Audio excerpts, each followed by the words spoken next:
अनुज दीवार से सटा खड़ा था और भूतनी उसके करीब आ रही थी। उसकी सांसें तेज हो गईं। तभी अनुज ने कांपते हुए कहा, रुको, मैं मरने से पहले एक आखिरी इच्छा पूरी करना चाहता हूँ। भूतनी ने गहरी आवाज में बोली, क्या इच्छा है? अनुज ने आंखों में डर और चालाकी छुपाते हुए कहा, गंगाजल छूकर माफी मांगना चाहता हूँ। भूतनी ने उसे घूरते हुए इजाजत दी और अनुज ने झटके से सारा गंगाजल उस पर डाल दिया। तभी पूरे कमरे में गूंज उठी एक दिल दहला देने वाली चीख।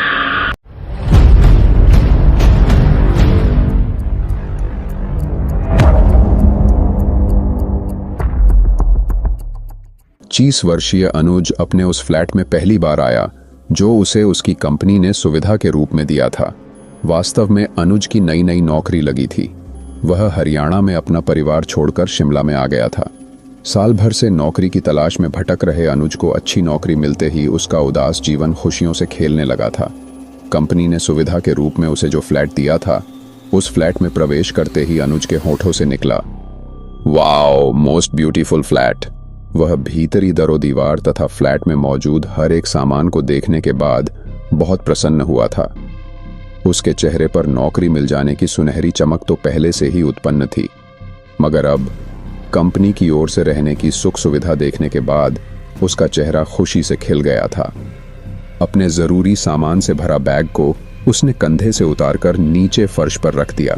सामने पड़े सोफे पर जा बैठा। सोफे पर बैठते ही उसने सुकून महसूस करने जैसे अंदाज में आंखों को बंद करते हुए हलक से गहरी सांस छोड़ी। फिर चंद लम्हों बाद अनुज फ्रेश होने के लिए बाथरूम की ओर प्रसन्न मुद्रा में गुनगुनाता हुआ बढ़ा। इतना ही नहीं, उसके थिरकते कदम उसकी गुनगुनाहट पर खुशी का इजहार स्पष्ट कर रहे थे। वह झूमता थिरकता वॉशरूम में पहुंच गया। बाथरूम में भीतर पहुंच अनुज ने सामने लगे आईने पर नजर डाली और एक शानदार स्टाइल में वह स्वयं को देखकर मुस्कुराया। फिर जल्द ही वह स्नान की तैयारी के साथ अपने काम में जुट गया। स्नान से निपटने के बाद जब उसने दोबारा खुद को आईने में देखने के लिए नजर उठाई तो चौंक गया। एक उसके चेहरे से उलझन प्रकट हुई, आंखों में प्रश्न उभरा, क्योंकि इस बार आईना देखते हुए अनुज ने देखा था कि एक साथ कई दरारें आईने पर पड़ी हुई हैं। आईने पर पड़ी दरारें कुछ इस प्रकार थीं मानो किसी ने आईने के बीच में जोर से पत्थर मारकर उसे चटकाया हो, मगर अनुज ने ऐसी कोई आवाज न सुनी थी जिससे वह यह अनुमान कर सकता हो कि आईना पत्थर मारने पर ही चटका है। कुछ देर पूर्व उसने आईने को अपने सही रूप में देखा था, मगर अब आईना बुरी तरह दरारों से भरा उसकी आंखों के सामने था। अनुज समझ नहीं पाया था कि आखिर आईने में दरारें पड़ी किस प्रकार। वह उलझ बैठा था इस रहस्य में। आईने में पड़ी दरारें उसके स्नान के दौरान ही आई थीं। वह लगातार सोच रहा था कि आखिर इस बीच ऐसा क्या हुआ जिसके कारण आईने में दरारें पड़ गईं। लाख सोचने के बाद भी उसकी समझ में कुछ नहीं आया तो वह इसी उलझन में फंसा रहकर बाथरूम से बाहर निकल आया। रात 11 बजे अनुज अपने बेड पर लेटा एक हॉरर स्टोरी पढ़ रहा था। उसके फ्लैट में गहरी खामोशी छाई थी। एकांत में वह पूरे आनंद के साथ हॉरर स्टोरी का आनंद उठा रहा था। स्टोरी पढ़ते पढ़ते उसे काफी रात बीत गई थी। उसने सो जाने के इरादे से सामने लगी वॉल क्लॉक की तरफ दृष्टि उठाई, क्योंकि सुबह 6 बजे उसे अपनी ड्यूटी पर जाने के लिए उठना था। अनुज ने जैसे ही वॉल क्लॉक की ओर देखा, उसी समय दीवार पर लगी घड़ी अपनी मजबूती छोड़ते हुए नीचे फर्श पर गिरी। छन्न की आवाज के साथ घड़ी का शीशा टूट गया। अनुज तुरंत बेड से उठा और उसने आगे बढ़कर घड़ी उठाई। वॉल क्लॉक पूरी तरह खराब हो चली थी। जैसे तैसे उसने फर्श पर बिखरा घड़ी का कांच समेटकर डस्टबिन में डाला और वापस अपने शयन कक्ष में आ गया। जब वह वापस अपने शयन कक्ष में आया तो उसने देखा कि उसके सारे कपड़े फर्श पर फैले पड़े हैं। यह देख वो बुरी तरह चौंका। उसने झट अनुमान लगा लिया कि अवश्य ही कोई उसके फ्लैट में घुस आया है, कोई चोर। अपने फ्लैट में किसी चोर के घुस आने का अनुमान करते हुए उसने गुर्राहट भरे स्वर में पुकारा, कौन है यहां? साथ ही वह पूरी वीरता के साथ चोर का मुकाबला करने के लिए खड़ा रहा। जवाब के रूप में कुछ कदमों की गूंज उसने सुनी। यह समझते अनुज को अधिक समय न लगा कि कोई व्यक्ति उसके फ्लैट से भाग निकलने की कोशिश कर रहा है, क्योंकि फ्लैट में गूंज रहे कदमों की आवाजें फ्लैट से बाहर की ओर जाती सुनाई दे रही थीं। धीमे कदमों के साथ अनुज उसी तरफ बढ़ा। जहां उसे कदमों के गूंजने की आवाजें होने का अंदेशा हो रहा था, वह फुर्तीले कदमों के साथ आगे पहुंचा तो उसने देखा कि फ्लैट का डोर खुला हुआ है। दरवाजा खुला देखकर अनुज को आश्चर्य हुआ, क्योंकि वह तो दरवाजा लॉक करके सोने की तैयारी के साथ बेड पर गया था। मगर अब दरवाजा खुला देखने के बाद वह आश्चर्यचकित था। दरवाजा कैसे खुला या किसने खोला, इन प्रश्नों के उत्तर सोचने का समय नहीं था उसके पास।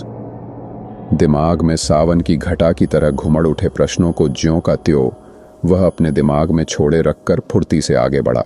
फ्लैट से निकल अनुज ने बाहर की ओर नजरें दौड़ाईं, परंतु बाहर उसे कोई नजर न आया। साथ ही वातावरण की शांति को महसूस करते हुए ऐसा तनिक भी आभास न होता था कि कुछ देर पूर्व वहां कोई आया गया भी है। हर तरफ गहरी खामोशी पैर पसारे होती महसूस हो रही थी। अनुज उलझन भरे भाव चेहरे से व्यक्त करता वापस अपने फ्लैट में चला आया, मगर फ्लैट का दरवाजा खुला जानने के बाद उसके मन में उठे प्रश्न बराबर जोर मार रहे थे। वो अभी तक थमे नहीं थे, तूफानी रफ्तार के साथ अपनी रवानगी में आकर बराबर अनुज को चिंतित कर रहे थे। धीमे धीमे कदमों के साथ अपने बेडरूम की ओर बढ़ रहे अनुज ने मन ही मन कहा, कहीं ऐसा तो नहीं कि दरवाजा मुझी से खुला रह गया हो। मन में ऐसा कहते हुए अनुज सोचपूर्ण मुद्रा अपनाए एक स्थान पर ठिठक गया था। फिर अगले ही क्षण अनुज के मन मस्तिष्क ने उससे पूछा, पर वे कदमों की आवाजें कैसी थीं जो अभी अभी सुनी गईं?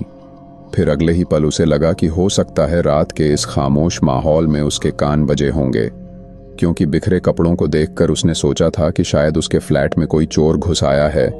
तो इसी विचार के रहते उसे खामखाह ऐसा लगा हो कि कोई चोरी छिपे उसके फ्लैट से निकल कर गया है। मन मस्तिष्क में उभरते सारे सवालों और जवाबों को उसने वहीं खत्म कर दिया और अपने फ्लैट का दरवाजा बंद किया और लाइट ऑन ऑफ करके बेड पर आ गया। आधी रात बीत चुकी थी। फ्लैट में अजीब सी गंध फैल जाने के कारण अनुज की आंख खुल गई। बेड से उठकर उसने सारी लाइटें ऑन की तथा इधर उधर नजरें दौड़ाते हुए यह जानने का प्रयास करने लगा कि आखिर गंध कहां से और क्यों आ रही है। इसी तलाश में वह फ्लैट का चप्पा चप्पा छानकर अंत में स्नान घर की ओर बढ़ा। जब वह स्नान घर में पहुंचा तो बुरी तरह घबरा गया। उसकी आंखों में ही नहीं बल्कि चेहरे पर भी खौफ के असीमित भाव उत्पन्न हो गए थे। अनुज अपने स्थान पर खड़ा पत्थर की मूर्ति बन गया था। उसका दिल जोर जोर से धड़क रहा था, किंतु दिमाग सन्नाटे में आकर साय साय करने लगा था, क्योंकि स्नान घर के बीचों बीच खून में सनी एक लड़की की लाश पड़ी थी। लाश का जिस्म सही सलामत था, मगर उसका चेहरा खून से पूरी तरह सना हुआ था। लाश को देखते हुए इस बात का भली प्रकार आभास होता था कि उसके सर पर वार करके ही उसकी हत्या की गई है। लाश के चेहरे पर छाया खून सूखी पपड़ी बन गई थी। इससे यह अनुमान लगाया जा सकता था कि उसकी हत्या हुए बहुत वक्त बीत चुका है। लाश को अपने बाथरूम में देखते हुए भयभीत अनुज की समझ में तनिक भी न आया कि यह लाश किस प्रकार उसके स्नान घर में आ गई। अनुज का तो जैसे पूरा दिमाग ही खराब हो चला था। उसकी समझ में कुछ भी न आ रहा था। कुछ देर के बाद मानो वह गहरी गफलत से जागा तो उसे ख्याल आया कि वह फौरन इस घटना के बारे में पुलिस को बताए। मन में यह विचार आते ही वह वापस अपने शयन कक्ष में पलट गया। बेड पर रखा उसने अपना मोबाइल उठाया और झट पुलिस स्टेशन का नंबर मिलाना शुरू किया। इससे पहले कि वह पूरा नंबर डायल कर पाता, किसी ने मधुर स्वर में उसे पुकारा। इस मधुर स्वर को सुनते ही वह तत्काल पीछे पलट गया। पलटकर उसने देखा कि उसकी आंखों के सामने वही लड़की खड़ी है जिसे एक लाश के रूप में देखते हुए वह अपने बाथरूम में छोड़कर आया था। लड़की अपने उसी रूप में थी जिसमें अनुज ने उसे बाथरूम में देखा था। उसे देखकर अनुज बुरी तरह डर गया। सब कुछ भूलकर उसने लड़की से भयभीत स्वर में पूछा, कौन हो तुम? वह लड़की चेहरे से बड़े ही खौफनाक भाव व्यक्त करते हुए बोली, मैं एक लाश हूं, वही लाश जिसे अभी कुछ देर पहले तुमने अपने बाथरूम में देखा था। वो तो मैं भी जानता हूं, अनुज कंपित स्वर में बोला, मगर तुम जिंदा कैसे हो गई? अनुज को अब यह समझने में वक्त न लगा कि उसके सामने खड़ी जिंदा लाश वास्तव में भूत है। अनुज संभलकर बोला, मगर तुम मुझे क्यों लाश बनाना चाहती हो? आखिर मेरा कसूर क्या है? तुम्हारा कसूर सिर्फ इतना ही है कि तुम इस फ्लैट में आकर ठहरे हो। मैंने तुम्हें इस फ्लैट से निकल जाने के लिए कई इशारे दिए। पहले तुम्हारे स्नान घर के आईने में दरारें डाली, फिर तुम्हारी वॉल क्लॉक तोड़ दी। फिर उसके बाद तुम्हारा कपड़ों से भरा बैग खाली कर तुम्हारे कपड़े निकाल कर फेंक दिए। फिर तुम्हारे फ्लैट का दरवाज़ा खोल दिया ताकि तुम पेश आई इन छोटी छोटी घटनाओं से डरकर भाग जाओ। मगर तुम बहुत निडर निकले, इसलिए अब मैं तुम्हें किसी भी कीमत पर जिंदा नहीं छोड़ सकती। मगर तुम मुझे इस फ्लैट से क्यों निकालना चाहती हो? क्योंकि इसी फ्लैट में 2 आदमियों ने मिलकर मुझे मार डाला था। उसी दिन से मैं इस फ्लैट में रहती हूँ। पर ऐसा तुम्हारे साथ क्यों हुआ? उन दोनों आदमियों ने तुम्हारा मर्डर क्यों किया? अनुज ने पूछा। क्योंकि वो दोनों मुझे उठा लाए थे। इस फ्लैट में लाकर उन्होंने मेरा बलात्कार किया था, फिर उसके बाद मेरा कत्ल कर दिया था। तब से उनकी प्रतीक्षा में मैं यहाँ रहती हूँ। एक दिन वो दोनों यहाँ जरूर आएंगे और मैं उन्हें अपने हाथों से खत्म कर दूंगी। इसके लिए इस फ्लैट का खाली रहना बहुत आवश्यक है। ठीक है, तो मैं यह फ्लैट छोड़कर अभी चला जाता हूँ, अनुज ने पूर्ववत स्वर में कहा। नहीं, वह आदेशात्मक स्वर में बोली। अब इस फ्लैट से तुम्हारी लाश ही जाएगी, क्योंकि तुम मेरी हकीकत जान गए हो। लिहाजा तुम्हें जिंदा छोड़कर मैं जमाने के लिए चर्चा का विषय नहीं बनना चाहती, वरना मेरा मकसद अधूरा रह जाएगा।